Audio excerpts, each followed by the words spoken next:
The way you know your baby's getting enough milk is the diaper output.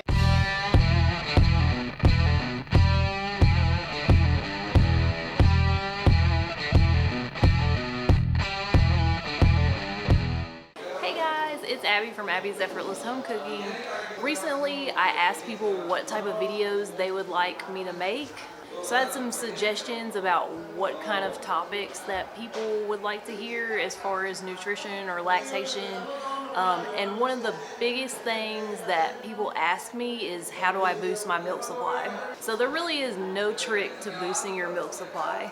The main thing is just putting the baby to the breast at every feeding, avoiding using formula, and if you're away from the baby, pump every 2 to 3 hours just like you would feed the baby. There's no magic drink, there's no magic snacks that's going to boost your milk supply. It really doesn't matter what you eat or drink, it's the stimulation to your breasts. And in the first few weeks is the most important. That's when you're really building your breast milk supply.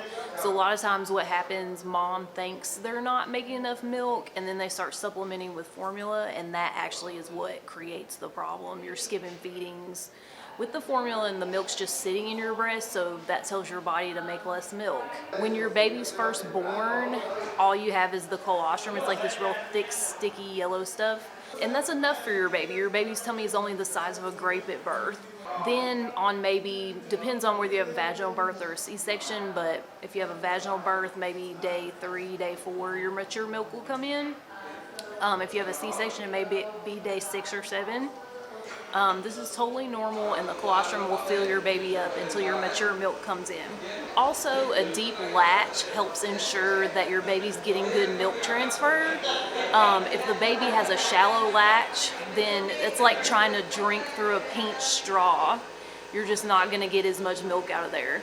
The nipple should be so far back in the baby's throat that when they're nursing, the milk is just flowing down their throat.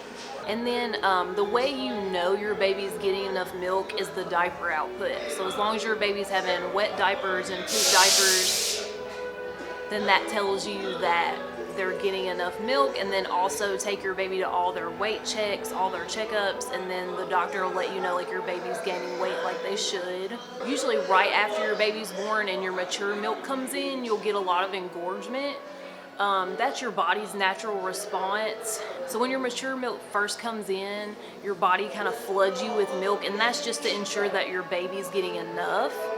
And then once your baby regulates how much you need, then you may not feel that anymore. And a lot of times moms misinterpret that as their milk supply went down, which is not true. It's just that your body kind of flooded you with milk, and then now like your baby has told your body how much the baby needs. Engorgement can be really painful. There's several ways you can help with it. You can try to put your baby to the breast more to try to get that milk out. You can pump to try to get the milk out. Very gentle massage is helpful. A lot of moms find hand expression is easier for them than pumping. It's not as hard as you think, it just takes some practice. Taking a warm shower can kind of like expressing in the shower. Warm compresses can help with the pain. You know, when I had my son, there was a lot of things I didn't know. I wasn't a lactation consultant yet, so in hindsight, I really wish like there was more things that I would have known. I feel like I wouldn't have been in as much pain. We still made it through, but I feel like it would have went better. I remember when I was engorged, like I would try to like squeeze myself so hard to try to get the milk out, and you really don't have to do that. Like you can just do it so gentle and massage, and it really helps a lot. In some countries, they actually have a place that's just for helping moms with engorgement, and the lactation consultants will actually hand express and help them get rid of that engorgement. A lot of times people feel like hand expression is better because the pump can't do as good of a job. All right, I want to thank you guys for listening today. If there's any other suggestions or questions, please let me know.